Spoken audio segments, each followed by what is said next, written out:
Welcome to the University of Uppsala, Sweden, where we are pleased to be hosting the international research project Aesthetic Cognitivism and the Prospects of Criticism. The project was conducted in collaboration with the University of Louisville, Kentucky, and is funded by the Templeton Religion Trust as part of their Art Seeking Understanding program. In today's seminar, recorded on the 12th of December 2024, Elisabeth Camp, Professor of Philosophy at Rutgers University, talks to us about the epistemic status of poetry, particularly in relation to Emily Dickinson. Referring to her introductory essay to her recent edited volume on the poet, she addresses the concepts of metaphor and perspective, which she views as examples of the kinds of epistemically valuable tools of understanding with which poetry in general, and Dickinson's in particular, can equip its readers.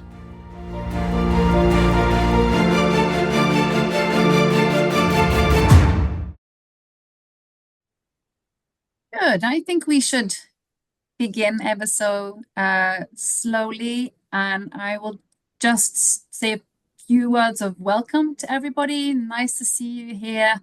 Thanks for making the time this afternoon. But of course, a special thanks to our speaker, who Guy will introduce in a second. John is also with us, but he is also again on the move. But he is listening and participating. But again, thanks everybody for coming. Over to Guy. Great, thank you very much, Elisabeth. And yes, well, thanks again for joining us. And it's great, our eagerly anticipated session with Professor Elisabeth Camp from the University of Rutgers, who is well known to us, obviously from her work on perspective, which is extremely relevant to some of the things we're thinking about, and on metaphor. And we have had the pleasure, I think I can say pleasure quite confidently, of reading this wonderful introduction to the volume on Emily Dickinson's poetry, which I'm almost feeling I need to run out and buy.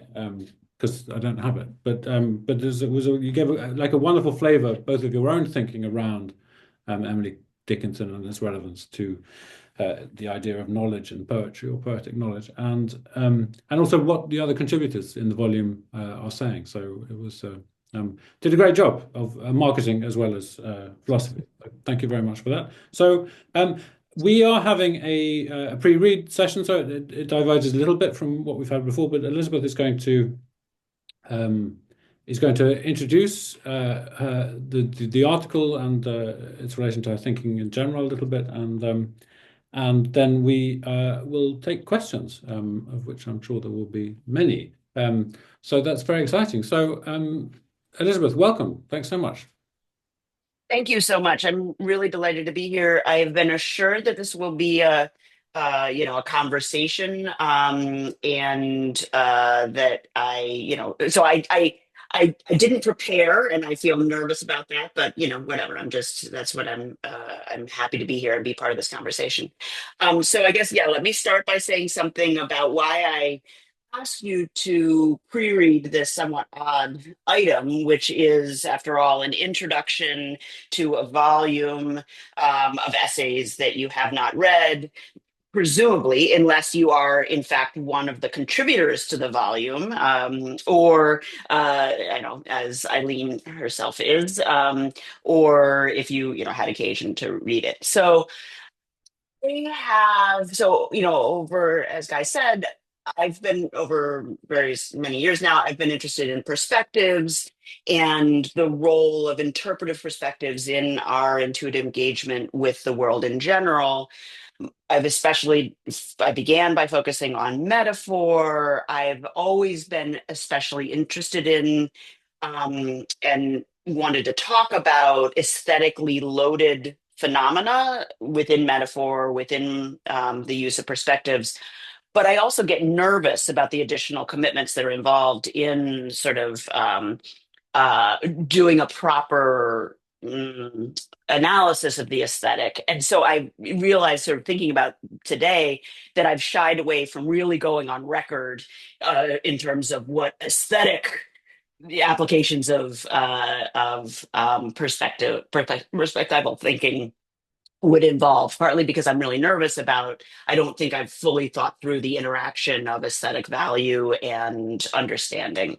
Um, so I'm really excited to think about that with you, but it's something that I haven't, this is the closest I've come to being on record about that. And here it's not even in my own voice that I'm on record about that. I'm telling you what a number of other people whose opinions I really value think about, what Emily Dickinson thinks about that issue.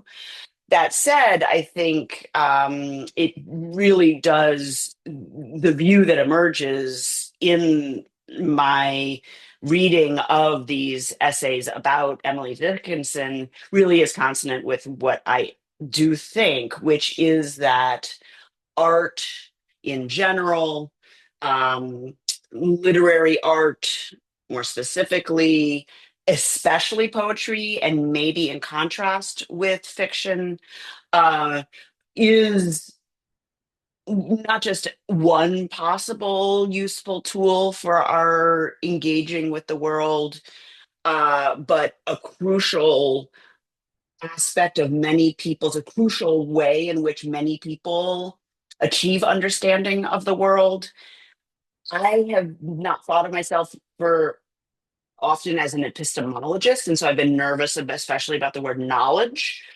I'm more comfortable with the word understanding, but I do think one of the things that was useful for me about that, writing that introduction, is that I think it pushed me to be willing to embrace a certain kind of model of on which one achieves knowledge through the engagement with literature and particularly poetry. And then from there, I think we can get into these more specific claims about the ways in which poetry purportedly affords knowledge as well as understanding.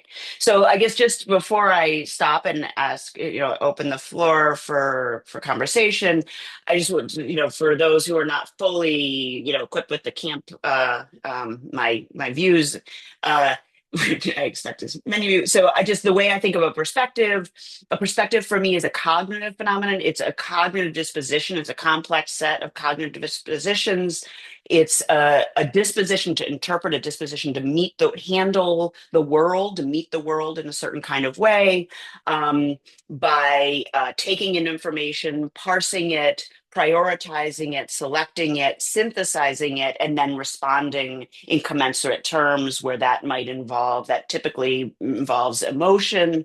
It may well involve affect, and often also involves, ethical, moral, and practical responses. And I think that perspectives are intuitive modes of engagement in that the cognitive processes that they involve move forward more or less automatically unless we impose active effort to gate them. And then I think that we often use what I call frames, which are representational devices, things that you can sort of put your hands on, which may be linguistic, they may be pictorial, they might be just objects. We use frames as touchstones to offer focal principles for guiding perspectival thinking. So very often perspectival thinking is messy and contextually malleable and unstable, certainly often tacit. Frames are ways in which we are tools that we use for sort of regulating perspectives. And so for me, artworks are a central case of frames. They are sort of perspective channeling and perspective inducing tools. But of course, they're not just tools. They're, objects of just appreciation in their own right and all that. And one of the things I'm really interested in, I suppose I could have also I sent a blog piece I wrote.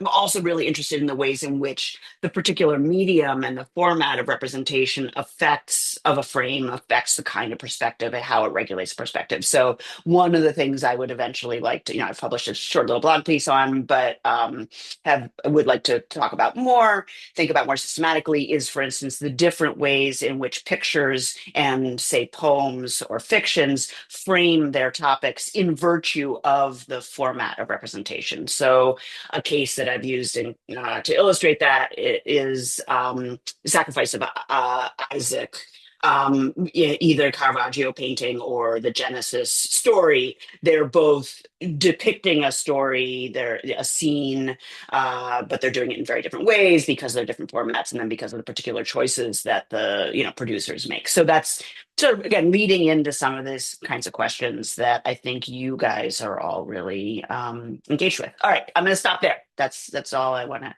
I'll make somebody ask a question, and then from there, I'd be happy to talk. Great, thank you so much. It's nice that you brought up your maybe like habitual nervousness around using the concept knowledge, and that you're happy with understanding, because this has been a theme throughout our conversations. And then Peter Lamar came on a few weeks ago and brought out knowledge and the big gap, and so we all so it's a good thing to bear in mind. I'm going to call for questions, and if you have a question, then just use the raise your hand tool in Zoom. But sometimes that doesn't work. So if you're not getting my attention that way, you write in the chat, or just wave with increasing mania, and I will get to you. Absolutely. Wonderful. So Elisabeth, you were first in this line. Yeah, thanks so much. I've got so many questions. You should see my notes here in relation to the text. But I guess I just wanted one thing that when I finished reading the text, I thought, okay, maybe this is the kind of question that's emerging for me. I mean, I think in a lot of what we do when we're interested in aesthetic cognitivism, looking at how an artwork can somehow lead to some form of epistemic gain, we look at the object and we look at the artwork and we try to think of this as a potential source of understanding or knowledge. And what struck me from the text, and I guess the collection, is of course that there's a real kind of probing and studying and scrutinizing, the poet herself in this kind of case, right? So it was just as much a kind of, I read the introduction just as much as trying to make sense of Emily Dickinson's, I think, quasi epistemic agent trying to express herself through the artwork as a study of the artwork as a source of understanding and knowledge, if you see what I mean. So, and in the light of what you just said now with the choice of the frame or the medium affecting the perspective, could you just help us tie these things together with, the artist herself, if you like, being the person who chooses or gives shape to the frame, and I guess to that extent gives shape to the perspective? I feel like there's something that should be following there, but I would like to know exactly what. It's quite a vague question, but I'd like to hear your thoughts. I think that's really helpful. I think I want to say something, and I guess maybe. So we did a workshop in Rome in August about perspectives on perspectives, with a special focus on literature.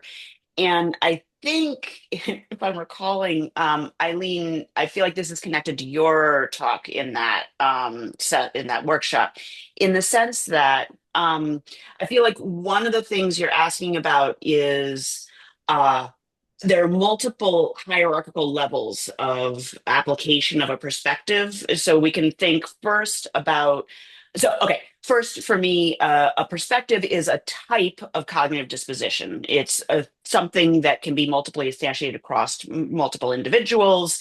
And it can be more or less finely individuated in more or less fine-grained terms. And I can talk more about that. So it's something that, I can have my perspective, you can share my perspective insofar as you instantiate that same, pattern of dispositions to interpret. A particular poem is then a frame which expresses a particular perspective on a particular topic. It's important to me that a perspective is open-ended. It is the kind of thing that doesn't just, what I mean by that is it doesn't just it can't be. One of the reasons it's non-propositional for me, an important reason it's non-propositional, is it can't be exhaustive. It's not just a response to or an interpretation of a fixed set of propositions. It's a disposition to handle whatever comes one's way. Um, and so partly, I think the a particular poem itself can do that in application to its particular topic, and then also by evoking a range of other topics. Say Dickinson thinking about frost, but also about snakes. And so think about the cluster of her poems about that are fairly intimate observations of nature, right? Each of those is on a particular topic, has a perspective on those, but they're also sort of naturally extend to these other topics. We could then ascend to the level of the perspective of that we can extrapolate from the persona projected by across that range of poems, and then maybe across the oeuvre of the artist more generally, where that's maybe a richer, wider range of kinds of, maybe that's a higher order disposition to take on and modulate among various perspectives. So one thing that we notice across different works by the same artist is they're in this mood versus that mood, right? And so we can subcategorize some of their works. There might be importantly different perspectives, but it might be that there are interesting higher order interactions between those, and then we try to achieve a kind of larger grip on that. So I think the authors in the volume seem to be suggesting, or I'm extrapolating from them, that kind of variability, but also stability across variability in Dickinson. And then we can think about ourselves as critics, then we can think about critics who are taking a perspective on the perspective that is evoked or deployed by the poet more generally. So they are advocating a certain way of interpreting that projected persona's work. And then I guess I, as a reader of criticism, am trying on the Northrop Frye interpretation, or well, I guess he's not relevant, the Ted Hughes interpretation. I'm like, something to that, but I'm not going to accept that in its whole. I'm gonna, so I may try on and discard and whatever, modulate among perspectives on the work of on the work of on the various forms of criticism, which are themselves modes of interpretation of this artist, which is itself an extrapolation from a range of topics, which are themselves a way of understanding a particular aspects of the world. And then I can ask myself, what do I want to have in my relation to this, right? So which of any of these levels do I want to take on? So basically all I've said now is there's a hierarchy of ideas of perspective where we can apply. All of them are the same basic kind of machinery in my lights. One of the things that's exciting, I think, about engaging with art, particular works of art, works by a certain artist, and more generally, art is that kind of trying to achieve coherence across multiple works. The one other thing I want to say is also, I think of style as an outward manifestation of a perspective. So it's a way of express. It's a style is an ongoing, intuitive, open-ended disposition to display and work with materials in a certain kind of way, which I think of as at least a twin to perspective, and often as expressing a perspective. So there's an issue of style here that I'm going to raise. Okay, so that's a long-winded answer. Is that responsive? Yeah, thank you. That's helpful. I guess, could one say then that the range of perspectives that are kind of possible in relation to a specific artwork are, to a certain extent, are the ones that are somehow offered by the artist, but it's not necessarily the artist's own perspective, right? So it's the artist, somehow imbuing the artwork with a range of possible perspectives, which are then possible for us to adopt in the way that fits our epistemic character in some way. Yeah, this gets into classic issues about, intentionalism and hypothetical intentionalism and whatever. So I tried to, I think I probably spoke just now in terms that were pretty sympathetic to a hypothetical intentionalist kind of model, because that is the kind of model I want to have. I mean, I think sometimes you just have your perspective, and the work of art just like elicits a perspective from you because that's what you're doing. And then sometimes we take up the task of trying to, channel the perspective that the artwork is offering us. And then sometimes I think we take up the challenge of trying to take up the perspective that the critic is telling us the artist should, so I think there are norms for assessing which of those perspectives is most appropriate for the work, which of those, and that might come apart from which are the most epistemically useful. So there are a variety of norms there.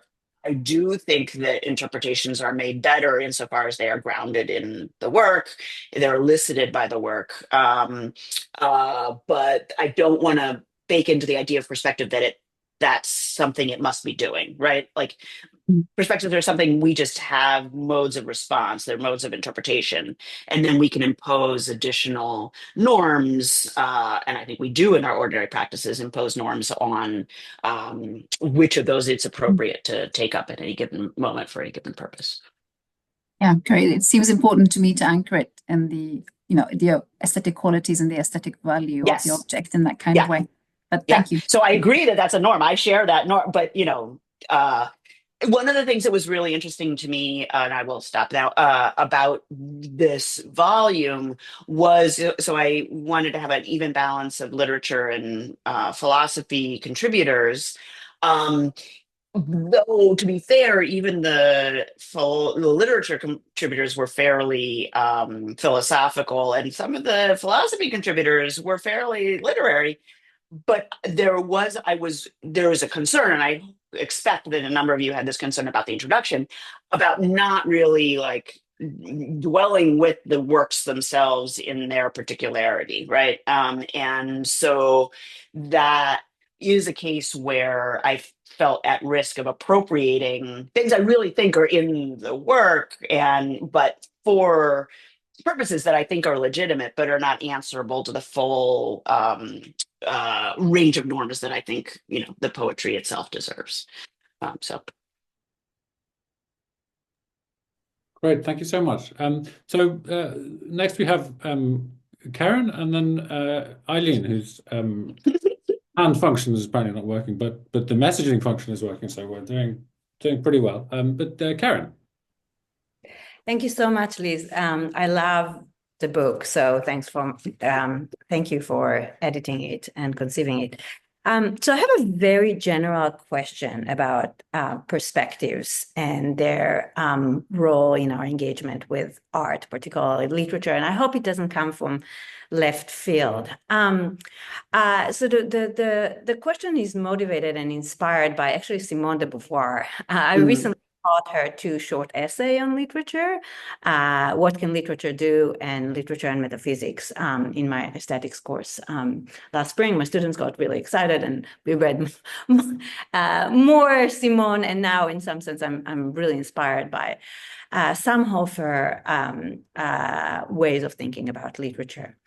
And in both of these texts, she actually explicitly wants to move away from talking about, she doesn't use the term perspective, she uses the term point of view and world.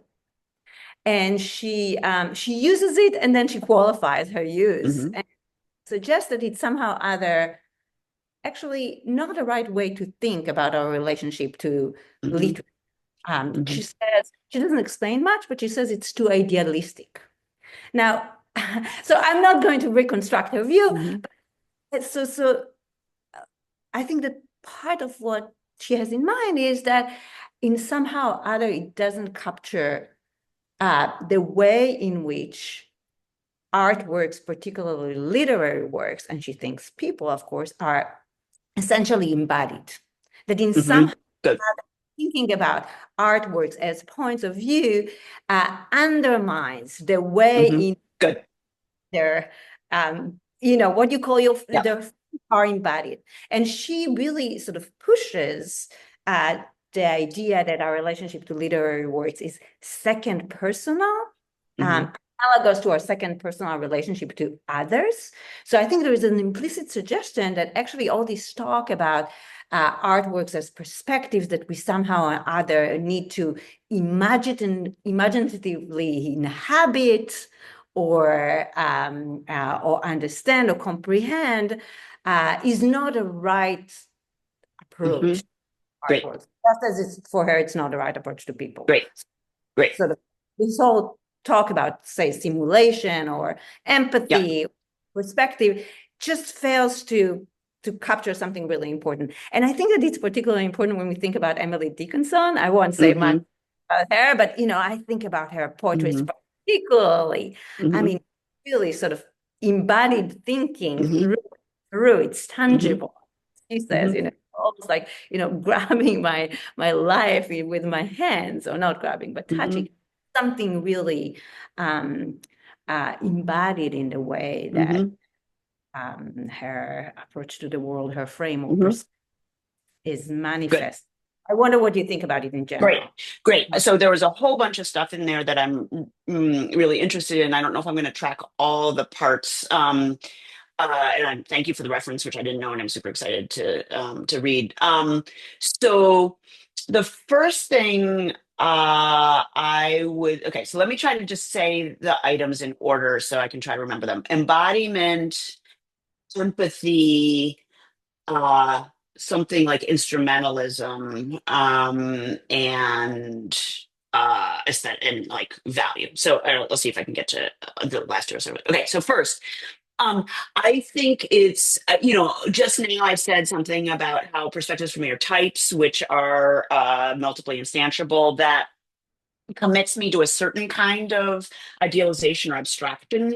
So I think a perspective is an abstraction over a set of cognitive dispositions. But it's really important to me that they can be and often are richly embodied, right? So I want my notion of perspective to apply across a very wide range of domains, from art to, say, science. And so I don't want to bake in that they essentially involve embodied, affect or embodied responses or whatever. But we have all kinds of visceral gut response, so among cognitive dispositions, I guess I should just say I'm construing that very broadly to construe rich affect and imagistic material, and I think that's really super important. So I'm not very worried about the concern about embodiment in itself, because I think that's part of what I think it's an adequate analysis of perspectives is going to need to be able to accommodate. I think there are there are notions of perspective or point of view which are more abstracted, right, which don't involve that. But I think we can have that discussion. But that's the first thing. The second thing is, then, though you might think, to the extent that there's that kind of intimate involvement of embodied states, that makes engaging with others more challenging. So Clavo Vasquez have this paper arguing that because simulation, imaginative understanding of others, is essentially embodied in this really rich way and draws from our own situated histories, we can never really understand others. So that's, I think, a general problem. There's a general issue. I don't think the problem is as deep or as intractable as Clavo Vasquez do. I think that there's a balance here, right? But those are issues, and importantly, those are issues about empathy and engagement with others, like as such, right? So that's also super important, super interesting. I think there is a way in which it's important to recognize not just try to close the divide and assume that you can leap over into somebody else's shoes, but to respect the otherness of somebody. And that, I think, those are really important ethical and psychological issues. I do think that art is one of our really profound tools for achieving empathy, for modulating perspectives and getting an understanding of others. But with that, I think there's especially heightened risk that we think we have achieved somebody else's perspective. And we have precisely because we have the phenomenal experience of understanding with affective embodied states, and we're like, oh, now I know what it's like to be a Black woman in pre-World War II America. And okay, you got a glimpse of it, but you didn't really understand, right? So those are really profound issues in general, with particular profound problems for which rise in a especially heightened form for art. Then there's a further question whether we should be, this is the right way to engage with a work of art. So I do want to say that this is something we do, ordinary readers very often do with art. I think it is something that artists often want us to do with art, but it's not an essential task of art. It's not, it's not an obligation, and not all artworks ask us to do that. It's, as I was saying to Elisabeth, it's something we can do. And so then we can add, and we naturally do, and then we can add norms about when we should be doing. So I do have this concern about the kind of instrumentalist attitude toward art that can produce. But that's something that, that's a further question about the interaction between perspectives and aesthetic value. And the last thing I just want to say is there's something, and Kenny Walden at this workshop in Rome was pushing this like anti-perspective, whatever. And there is something I think that de Beauvoir is getting at here that I do. There's something about both persons and works of art, letting them be in their own terms, right? So I don't think so there's something not fully aesthetically appropriate, not fully ethically appropriate, inappropriate using them as tools for one's own understanding, right? To enrich one's own understanding. And you get the full richness of that perspective, or whatever, by just like letting them be themselves. So that's, again, really rich stuff that I think is worth thinking more about. Okay, yeah. I basically said I tick each of the questions. I like each of the questions you're asking, and I think they're complicated questions. So does that help? Yeah, it really, really helps. It's exactly, I mean, these are all the three issues that I think she's engaged with, Kenny is engaged with, other people are engaged with, and Adriana too. Sort of this worry that maybe the use of the term perspective, especially when it comes to its relation to empathy, is in some sense limited when it comes to both other people and works of art, because of the three issues that you mentioned. And I think that just engaging with those issues it's really important, and seeing what the two models give us, if there are two models, or how they're actually perhaps more similar than we might think. Yeah. So let me add one more contemporary reference into that conversation, which isn't like super directly, tracking it, but is, I think, relevant. So Daniela Dover has this paper, The Conversational Self, where she argues part of an important way we can enrich ourselves is by ceding interpretive authority over ourselves to somebody else in conversation. And you might think about that. I think that kind of shifting our mode of engagement with others as others is maybe an important part of the dynamic here. Absolutely. I had that in mind too. Thank you so much. Really helpful. Great. Well, a full set of confirmation there. So we have Eileen's question, and then we have questions from Peter, Petronella, Aris, who is here for the first time. So welcome, Aris, and also Chris. I noticed you're coming. Both very, very welcome to join us. Thanks so much for coming. And so Aris, and then I've put my own hand up because I want to be sure to be able to ask a question. So I thought I would just go through the proper channel. So Eileen, please. I've slightly lost track of my question, but I'll just say a couple of things anyway. I really liked a phrase Elisabeth used, thinking about the poet as an epistemic agent. And like I'm, as I'm guessing maybe many of us, I'm not that interested in what did Emily Dickinson really think. Like, I don't know, but so but I definitely think part of what grabs me about her poetry is epistemic agency. And I think she's one of those poets who claims a lot of knowledge. And I don't know if I mean knowledge or understanding, but she's like this. Part of what I was interested in way back when was the confidence she has, like some of the boldness of these, like, here's what we've got. But then the epistemic agency is how really, how can you think about this? What terms can you bring to bear? Mixed with this confidence, like this quest and the confidence. So I'd say that's pretty important. And I don't know how that relates to like Karen's worries, because it is pretty intellectualist. But definitely the power of the poetry, how you get to think, yeah, this is an epistemic agent who I should engage with, is visceral or is partly visceral. It works through the medium of the sound, the rhythm, the everything. Anyway, that's not a helpful comment. I'll stop.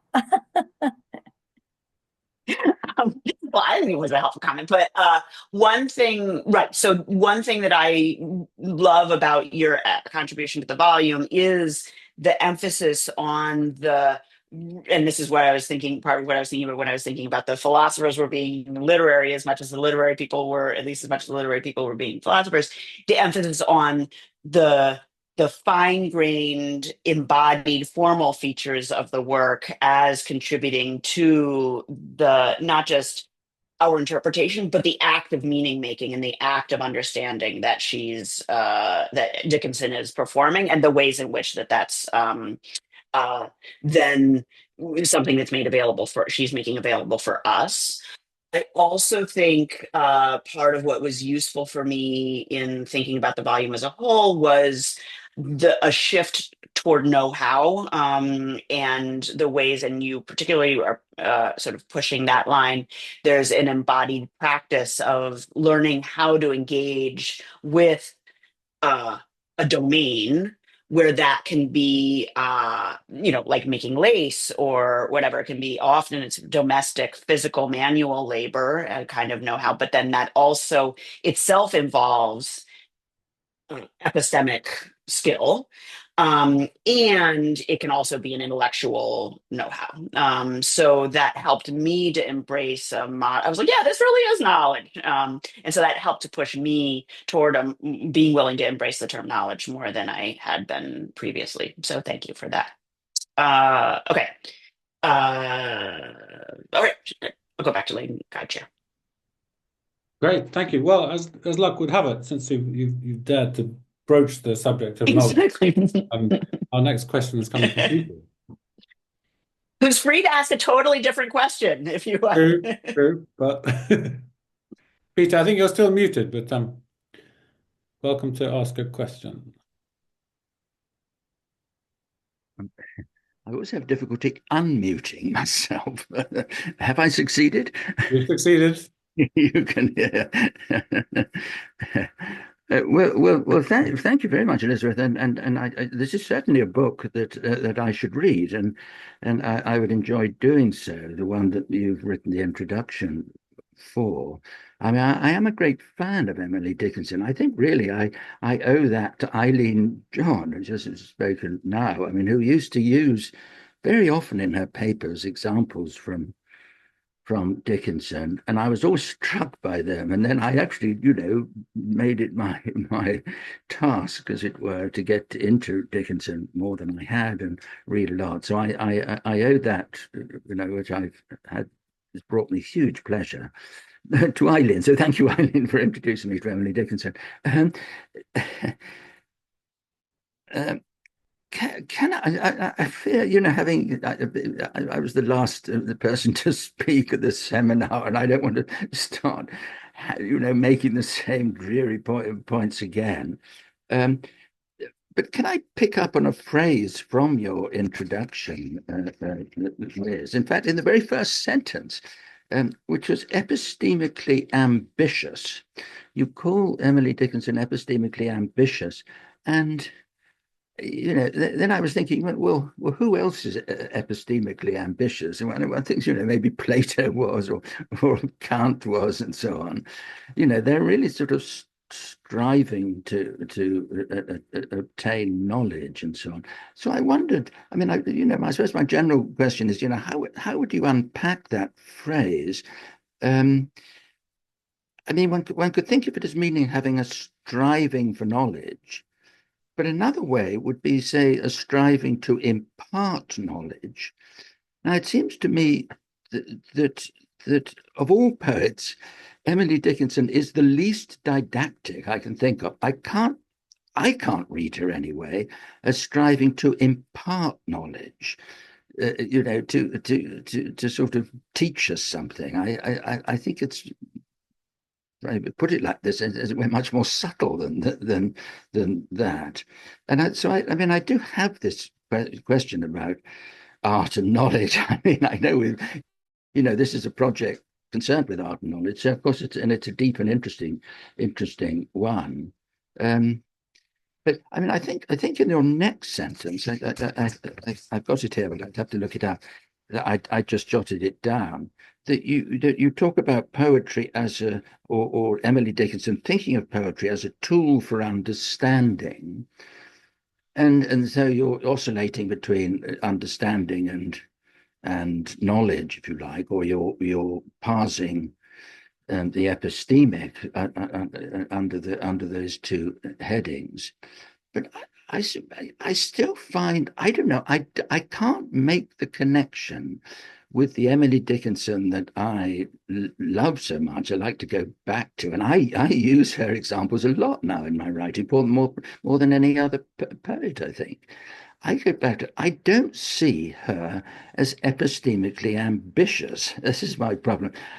Or as seeing poetry as a tool for understanding. I mean, there's a general feeling that she's striving maybe for a kind of self-understanding or self-knowledge and so on.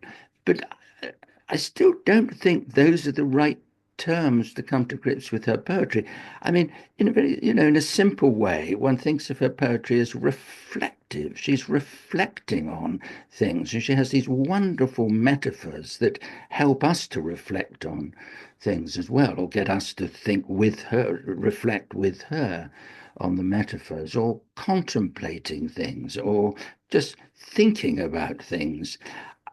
I find those kind of verbs more fruitful, certainly in the case of Emily Dickinson, than the idea either of striving for knowledge or seeking knowledge, or looking for at poetry as a tool for understanding, which seems to be the way you want to unpack the epistemically ambitious.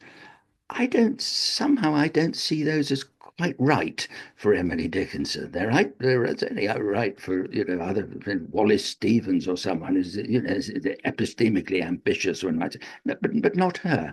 So I mean, I'm throwing this out. It's very inarticulate, but I was struck by that phrase. It was in your very first sentence, and I thought to myself, is that right about Emily Dickinson? Anyway, I'll stop there. Maybe you can take that up, but just tell me, how you want to interpret epistemically ambitious as an epithet applied to Emily Dickinson. Then I'll be satisfied. Okay, good. So you're right. That was the phrase that I was most comfortable leading with, because it was somewhat. It was ecumenical would be one way of putting it. Another is that it is dodgy, right? Like it left me a lot of wiggle room. So between the two phrases that you quoted was another one. Poetry is a means for getting a better grip on how the world is and one's place within it. So I think that's so. so you're completely right that I'm more comfortable with the term understanding than knowledge. And then, of course, there are debates within epistemology about the relationship between whether the epistemic includes understanding as well as knowledge. And I don't think of myself as an epistemologist, and so I didn't really want to be adjudicating or even entering into those debates. Though I do think, insofar as you're trying to figure out how the world is, and especially to try to achieve a reliable grip on being able to figure out how the world is. That sounds like knowledge to me in a deep sense of the term. So I don't think that fully conforms to our understanding in contemporary analytic philosophy, but I see that as a limitation on our current understanding. And I think that's something that, is really accessible to a wide range of people across a wide range of, millennia and traditions and cultures. So I didn't want to fight that fight, but so that's what I mean by epistemically. So what I mean by epistemically ambitious is trying to figure out, what is this world like? And how is it really? And how best can I get a secure grip on seeing how it is and on my place, my relation to it? Okay, so that was the first point. I wanted to use epistemically ambitious as an umbrella term, which would then encompass especially understanding and knowledge. And then I think a lot of what a number of the contributors are doing is pushing a model of knowledge, which I think is not is both in Dickinson and plausibly extractable from Dickinson, and is not alien to many traditions in thinking about, including Anglophone traditions in thinking about knowledge, on which it is a form of knowledge. And that is a kind of at least partially constructivist model, which involves know-how, and on which, so knowledge is a reliable ability to parse and parse and integrate information, genuine information about how the world is, into one's existing body of assumptions. What those authors, the authors in the volume, emphasize is that this is an ongoing and fragile process, which involves more aspects of ourselves, embodied emotion, observation, than philosophers tend to accept when they're thinking about deductive and inductive argumentation. So that was, I think that's probably as much as I should say right now in response to this sort of big overall question. And then I just want to say, I did not set out to find authors for the volume who were going to support this view, right? And I think it's not an accident that I ended up soliciting essays from people with this view, but I did not expect that to happen. And it was really a kind of surprise to me, the strength of the epistemic commitment that came, the consistency of that message that emerged across these contributors. And so I think really the thing to say is, I encourage you to read the contributions, right? If that's not how you read Dickinson, because it wasn't how I read Dickinson, I was much more convinced of that, having read the contributions to the volume and having talked with the authors at the workshop that we convene and whatever. In particular, I would draw your attention to Eileen's contribution and also to David. I mean, they're all doing this in these different ways, but also about the particularly didactic aspect. I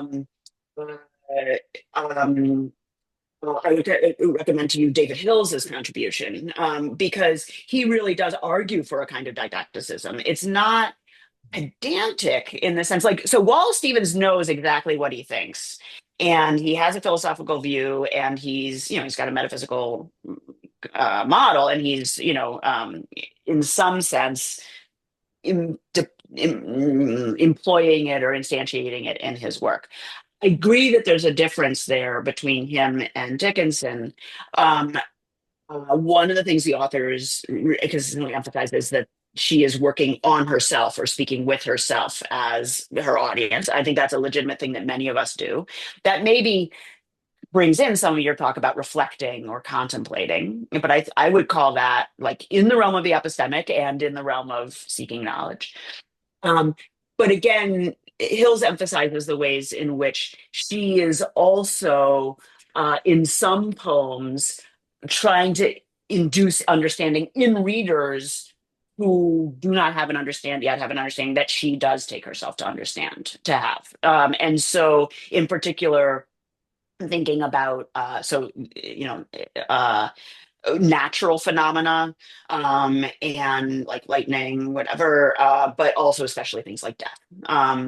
And so she takes herself to be in possession of a kind of understanding, a kind of knowledge of how things are that other people don't fully have. And she is using her poetry as a way to try to induce that in others. So this claim about riddle metaphors and riddle poems as tools for gradually inducing understanding in people who would find it dizzying or alienating if presented directly, I think is a really interesting claim. But that's David Hills's claim, not mine. I just like it. Thank you. Good. Wonderful, wonderful. We have just under 10 minutes left, and about 3 questions, unless anybody else wants to put up their hand now. So let's get straight to Petronella.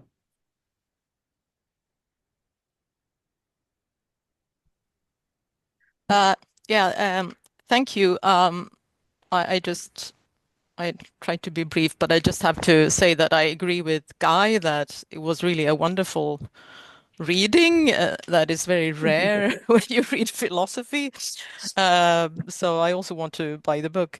But my question somehow, I think it relates a bit to Peter's, but it was about this idea of Dickinson's poetry as an epistemic tool that differs somehow from the classical propositional argumentative language and so on. That I find this very convincing in relation to, contrary to Peter, in relation to Dickinson's poetry, and especially the way that it is presented in this introduction. But one thing I was wondering was whether, and this is also in this quote that Peter mentioned, where it's said that she advocates poetry as a tool of understanding, and I was wondering to what extent this is something specific or for Dickinson or Dickinson's poetry, because on the one hand it seems like that because it seems so apt in relation to her poetry, but is it also something related to poetry, poetic language in general, that it can have an epistemic function that the more sort of propositional language cannot have?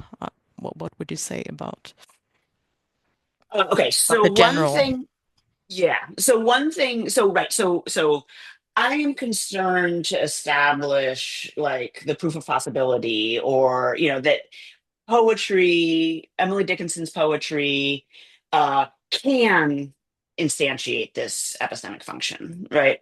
Can be a tool for understanding in this distinctively poetic way, right? So then, and this goes back to the question, I mean, all of the questions in a way, but Elisabeth's question and opening question, there's a question about like, when should we, be approaching Dickinson or all poetry or whatever with as a tool of that kind.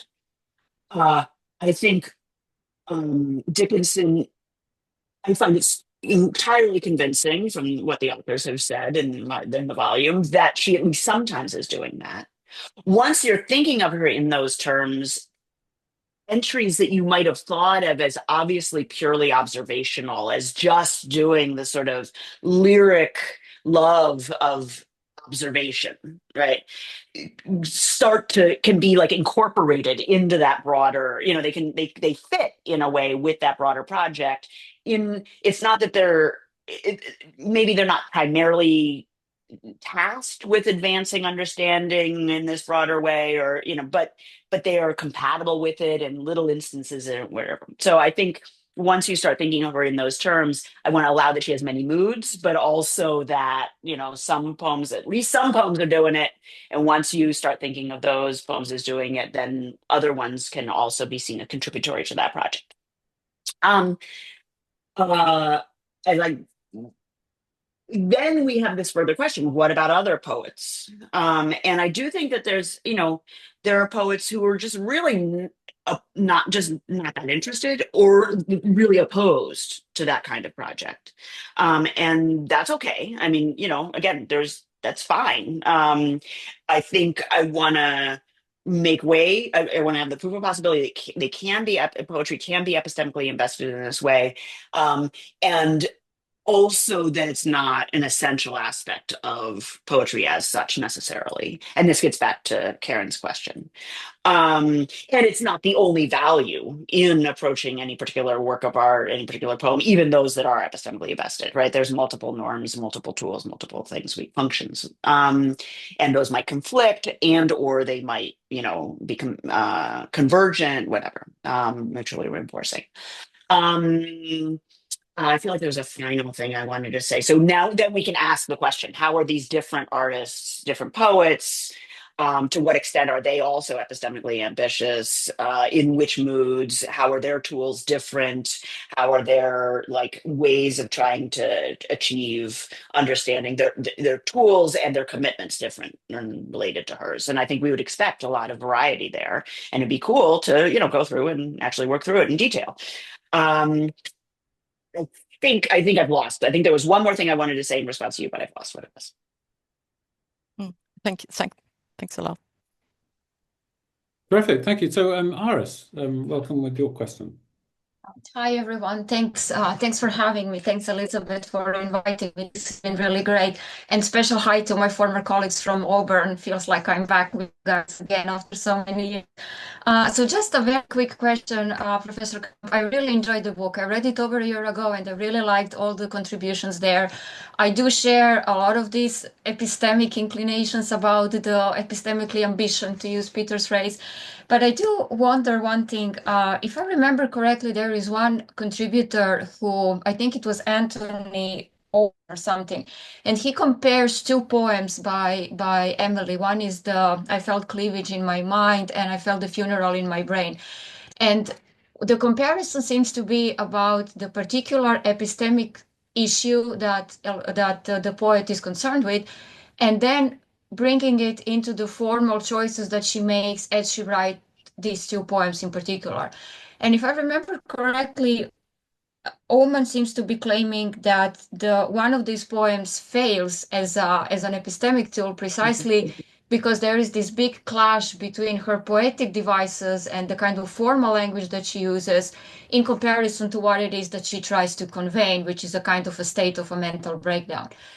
And then when he talks about the other poem, the Funeral in My Brain poem, which kind of works, he then kind of swiftly goes into claiming that what the poet is actually doing in that poem is trying to kind of find her way as she's rejecting tradition, the Puritan tradition that she belongs to, and try to find something completely different.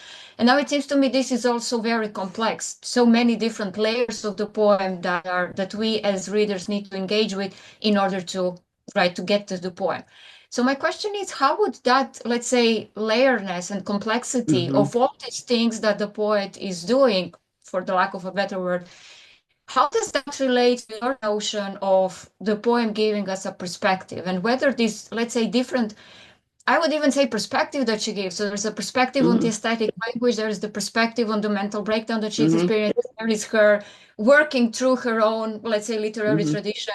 How does that feature with respect to, let's say, a plain reader who just, feels like she right to consider certain things about her own morality, and who maybe doesn't have necessarily the tools to appreciate all this aesthetic luggage, so to say, that Dickinson has in her poetry? Thank you.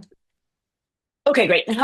So let me try to be mindful of time. So that's super rich, and it brings in something that I was wanting to, hoping that we would get to talk about at some point. Anyway, so going back to the Elisabeth's opening question, I suggested that there are like hierarchical perspectives on perspectives, and there are multiple perspectives that one can bring to bear on a particular work of art, and that a work of art might elicit. And then we can talk about norms for adjudicating among them. So I think the thing I want to say is just I really like the classic paper by Alexander Nehamas, Critical Monism as a Regulative Ideal. And part of what I like about that is the thought that it is maybe a condition of the possibility of our engaging together in criticism and our trying to make sense of a work of art as anything, but specifically in the way we try to make sense of work of art, that we try to achieve a coherent analysis that makes sense of a coherent interpretation that incorporates as much as possible of as much data as possible in as sort of coherent a way, where part of the richness comes from the richness of the kinds of different questions we might bring to bear on that domain. So the person who is just asking, like, how should I feel about this terrible breakup? I'm in agony. I just had a breakup. What do I do about it? They're asking one set of questions, and they're bringing one set of, they're bringing one perspective to bear. And that might set constraints on what an appropriate, the poem is going to constrain their appropriate interpretation, but they're asking a pretty limited question, and so that's going to constrain they're not going to be getting a whole lot of answers. Now we can ask, well, what do you think about that in relation to these other poems? What do you think about that aspects of the questions you were asking, while also asking the question, why did she put it this way, right? Why did she use this formal feature rather than another? And then we can ask questions about how is this about the kinds of questions that Tony is asking about, what kind of higher order performative consistency is there between this mode of speech and this content, right? And once we raise those questions, we need to be trying to seek coherent answers to those that are also answers to the other questions we were asking, insofar as we want to ask those questions and think they're legitimate questions. So I think there's a drive, a pressure to try to bring those formal questions in as part of a coherent interpretation. But not everybody's going to be asking those questions. Not everybody's going to be equipped to ask those questions. And then saying that a poem is a failure is saying there is no way of bringing these things into a coherent analysis. They just don't fit together. There's an opportunity here for coherence, for something, in that where the coherence might be extremely complex. It might be, a coherence achieved by way of a higher order subsumption of things that are really conflictual, whatever. So to say that it's a failure is always, I think, a provisional judgment, saying I have not yet succeeded in finding any way of reconciling these things that makes them be motivated and subsumed under one coherent perspective. Okay, I'm going to stop there, but that's I think the beginnings of an answer to your question. Wonderful. We traditionally in this seminar allow ourselves a discretionary 5 or 6 minutes. I'm going to push that, but if anyone needs to leave, it's now 4 minutes past 4, at least in Sweden, 4 minutes past the hour at least. So do feel free to slip off, and in which case, if you do, then thanks very much for coming. So I had a double question, which I will just ask as concisely as I can, which relates to some of the things you've said, and obviously the content of the article, but also just to the concept of metaphor. So the question is, are metaphors necessarily aesthetic, or do we bring kind of our aesthetic kind of activity to understand metaphors? And if that's the case, then is it still also the case that metaphors have an epistemic function, knowledge production? So the context of that is really just some of the things you said in the seminar today. The wonderful poem, I felt my life with both my hands to see if it was there, and which illustrates this particular point about metaphor, particularly in the kind of Davidson tradition of looking at metaphors. You say, well, life isn't something you can feel in your hand, so what could she possibly mean? And then what's wonderful about this poem, which happens with a lot of the metaphors in the poem, is that you still then start to reflect, well, actually, it's precisely life that I feel. I mean, it goes round and round like that. So the abstract idea of life is not something tangible. My life or my spirit can't be held with the glass.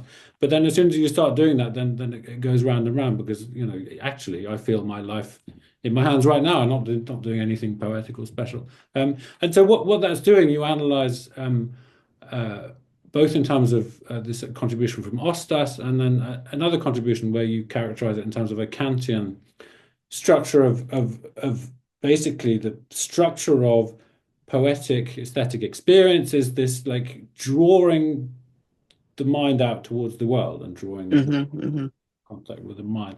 And I think that's a great way of describing what metaphor does. Pretty right about that. Also what poetry is doing and what aesthetic experience is generally about. But I also think I realize I'm in danger of giving my own answer to my own question, but maybe like it is like I can't think of a more important epistemic thing, even if it's quite hard to describe in terms of knowledge, like a more important epistemic process than the one in which the mind meets the world, because that kind of is like what knowledge is supposed to be valuable for in a certain sense. So there, two questions. Okay, that would be not two questions, I just have to say. But there were many delightful questions in there. Okay, so I thought you asked two questions at the beginning about metaphor. One is metaphor essentially aesthetic? And the other is metaphor also epistemic, therefore also epistemic?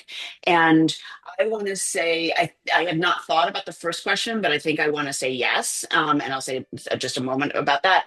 And then I also, I'm committed to metaphors being epistemic tools. I've written about metaphors playing a role in scientific inquiry, and tried to make that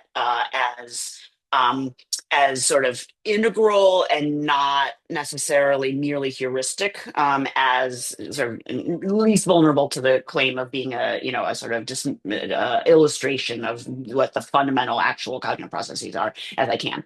So the reason I think it might be that metaphors are essentially aesthetic is I'm thinking that there's a gap here, and I mean I think there's a contrast here between metaphor and analogy. I think of analogy as involving a more straightforward and logically consistent mapping between the two domains of the target and frame. And I think metaphor requires more sensibility, more sort of taste, more aesthetic judgment in its formation and sort of development than analogy. Now, I wouldn't want to push a super hard line that analogy doesn't involve any aesthetic judgment in that sense, but I think it is right that there's some like this aesthetic element in metaphor at a pretty deep level. But that said, I want to allow that can be in play in scientific context, things that we don't think of as normally aesthetic, and where but that might enrich our understanding of what's happening in those domains as well. And yes, no, this is all part, and just I have a piece on metaphors in literature, which is in a volume that John co-edited, a handbook piece, a volume or whatever, Rutledge Companion, where I defend a kind of cognitivism about metaphors in literature, which is some of the same kinds of lines that are echoed in the Dickinson piece, but in my own voice. But I didn't want to suggest that for reading because it was just about metaphors in literature and it has a kind of overview kind of flavor. So I'm very much on board with what you're describing, and I have wanted to argue that metaphors in science and in everyday life can be essential tools for understanding and indeed for cognizing, recognizing, parsing, cognizing, interpreting, and getting a secure epistemic grip on phenomena that we don't have any means of accessing otherwise. So yes. Terrific. Thank you very much. Very interesting when you threw the questions back, or you summarized the original questions, you put a therefore in the middle. And it's certainly like a big part of the other Elisabeth is kind of like recent work is like re-looking at these kind of prejudices we have, that like anything aesthetic is therefore not right, exactly. So the kind of the reason for my question as well, to see where you if metaphor is like necessarily aesthetic, and if metaphor also has a cognitive function, then it's just like Yeah. the way another link. Yeah. So that's extremely helpful. Yeah. So much. Yeah. And So just that one term, a term that I come back to over and over again is the notion of fit, that there are certain, and I think metaphor essentially traffics in the notion of fit. So, but I think this happens as stereotypes. I think this is a ubiquitous aspect of our cognitive lives, that we take certain features to fit their objects, sometimes in virtue of the categories that we subsume them under, like stereotype thinking.